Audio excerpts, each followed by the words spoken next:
Here to explain why is Chris Bedford. He's a senior politics editor and D.C. correspondent for TheBlaze, and he joins us now. Chris, great to have you back on the show, sir. It's great to be here on this snowy day. A snowy day. So you've been watching President Trump's political career throughout. You've seen the way that our institutions treat him, and for most of the time, it's been awful, absolutely awful. What is changing, and why? It has been awful. I mean, the day Donald Trump beat Hillary Clinton was the day that everything changed. By the next morning, it had gone from laughing and, oh, look at those Republicans, look at them, to, oh, my gosh, you are a threat to society. You're questioning my identity. You're erasing who I am as a person. You're imprisoning. You're breaking up families. It was crazy.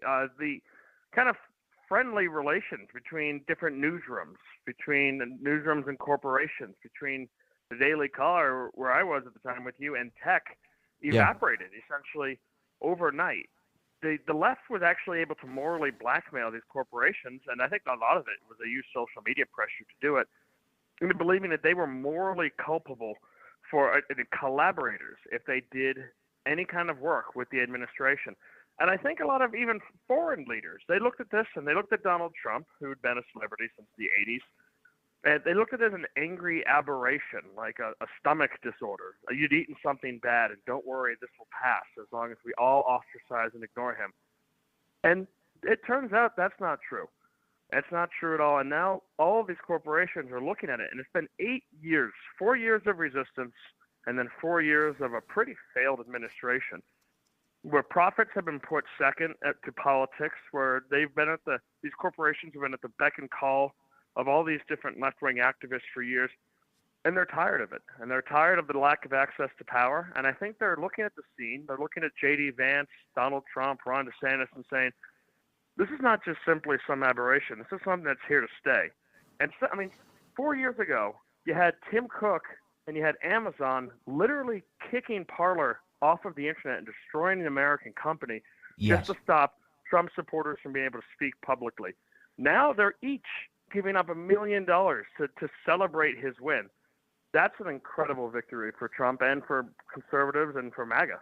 Yeah, I mean, look, Facebook pulled out all the stops to censor the American people from knowledge of Joe Biden and his family's business operations. And here they are making contributions to Trump's inauguration. I mean, Trump really did force all of these organizations to bend the knee. And it does seem that at least like some sanity seems to be breaking through, that like these are not just voters, these are American consumers. These are people who use these products, use these companies, rely on them for deliveries to their homes or access to information on their phones. It seems to me that some light is breaking through. And I think one of the main a great driver of that was how clean of an electoral victory Donald Trump had. There's no contestant, as you've been talking about. This is the first election Democrats haven't contested, Republican victory they haven't contested since Reagan's reelection. It's been not a single time since 1988 have they not tried to fight back. The Republicans won the popular vote, and they're looking around at this and saying, well, this is a real base of support, and this is also not just a protest vote. These are clearly Americans who know what Donald Trump stands for and decided this is something that I want. Yes. And at the same time, a lot of the things that he was criticized for, whether it was trying to crack down on the border or talking about deporting illegal immigrants or cracking down on criminal gangs, Americans want that.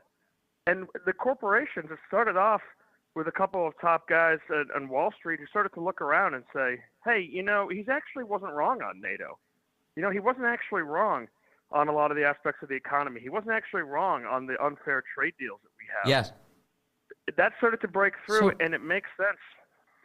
Yes. So to what extent are American corporations and business leaders responding sort of the way that the American people responded in this past election? Because when voters went to the polls, they had a really obvious comparison to make. What was life like under Joe Biden and Kamala Harris, and what was life like under President Trump? And when they basically they rendered their judgment, President Trump had grown his margins. He has reinvented the demographic balance of politics in the United States. A third of all non-white voters voted for Donald Trump. This is historic gains for a Republican in this era. And To what extent are business owners and shareholders looking at the 4 years of Trump versus the 4 years of Biden going, well, wait a second, the Trump era was superior? I think you're seeing that. I think that's one of those the profit aspects and just the simple self-preservation aspects are having an impact on business owners. But a lot of it is they also want to be able to play. I think Donald Trump, it's kind of like an Obi-Wan Kenobi thing. He was struck down in 2020. He came back more powerful than ever before. The movement that he leads now is much more mature. It's much broader based. Everyone from Elon Musk to RFK, they know what they want to do. They actually have an agenda. It's not going to be the chaos of previously. And the cynical aspect of this is corporations really want to have a seat at power. This is not a 4-year aberration. It could be 12 years of this sort of conservative Republican populist rule if J.D. Vance succeeds. So they're looking at this and saying, I can't sit this out anymore. I can't follow these college students in HR departments anymore. I need my business to be able to walk into the White House. If you give $1 million to the Presidential Inaugural Committee, which is one of the least policed ways to donate essentially in Washington, yes, you can usually count on the president taking your phone call. And that's going to be extremely important over the next couple of years to these owners. So it's practical too. Yes, and let's talk about some of the obvious things that they're looking to buy access to. Amazon was upset in the past that President Trump intervened to stop them from being awarded a $10 billion cloud computing contract with the federal government.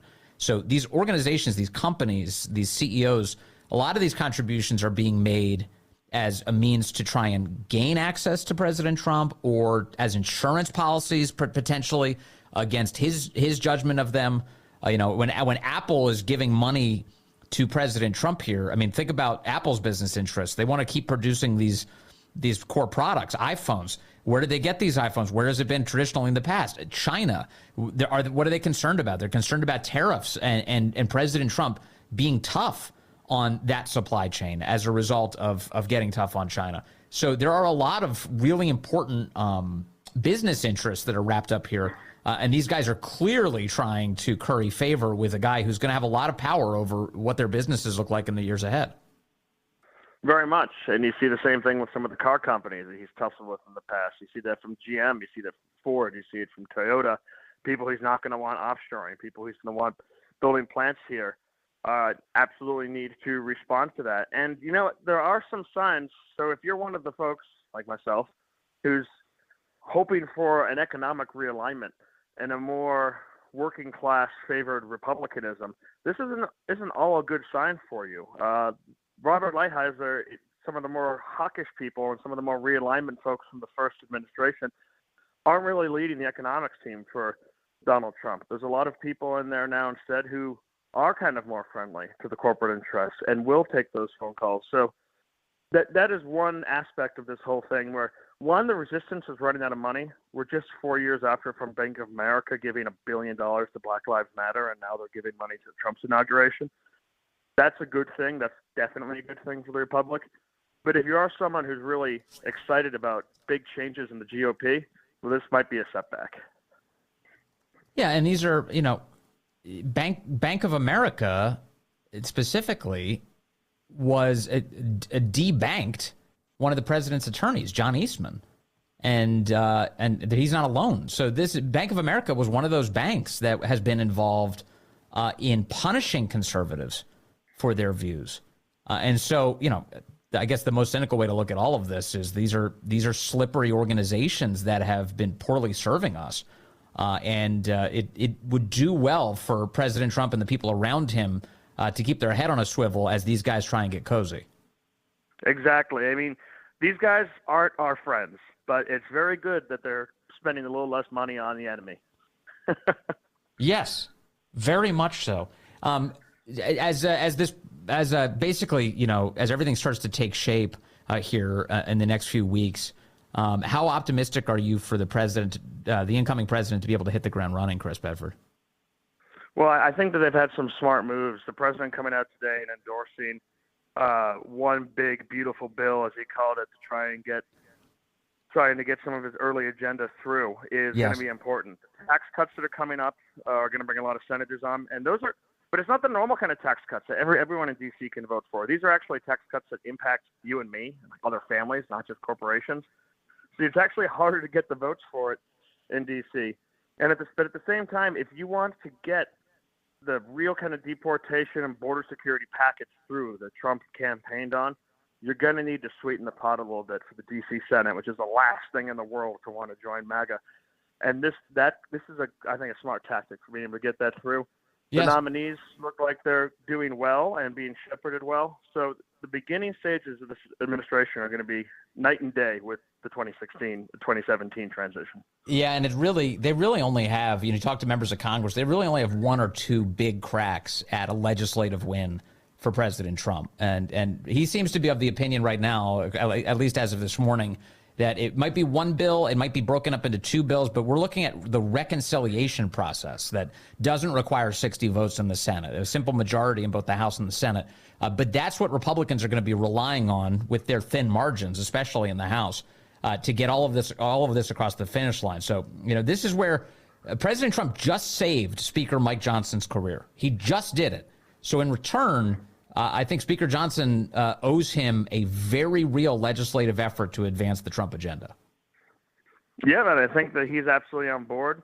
I think the House of Representatives, typically you'll see this, despite being a more raucous chamber than the Senate, generally does fall in behind the Senate when they're both under the same party with the same president. They're not going to see the same kind of protest votes that you've seen in previous terms. And that's why I think one of the reasons you saw Mike Johnson in the end, after some concessions, confirmed in the first round, where you would never have seen that in the last Congress. They're going to fall in, and the question is, can you get the Senate in line? And the Trump administration, the incoming administration, has done a really good job hammering those few Republican senators who dared to question the nominees before, and that's been an important lesson for the rest of them. And finally, what role do you think J.D. Vance will play in that? Because he is he's an outgoing now United States Senator, incoming Vice President of the United States. Will he have an important role in shepherding the Trump agenda through the Senate? Yes. One of his top guys is former Deputy Chief James Braid, is the legislative director now, whose job is going to be moving between those worlds and getting Trump's agenda through to the legislature. That's a good sign. Vance has taken an active role in the policy. He's down there with Mar-a-Lago all the time with the president. They seem to also, very different from Mike Pence, have a close and chummy relationship. You see them laughing together a lot. They actually enjoy each other's company. And those things will play very well for Vance, who, when he came to the Senate, he hit the ground running. He didn't sit in the back benches. He tried to pass bills that ticked off Republicans, ticked off Democrats. He tried to take care of the people of Ohio and made enemies. And he was rewarded for that hard work. And I don't see that frenetic pace slowing down at all. No. And if he can succeed here, he'll have a really big future, because I hear that President Trump has a sincere belief that J.D. Vance is the future of the party. I hope he's right. I think it'll be great. In the meantime, Chris Bedford, thank you very much. Great to talk to you today, as always.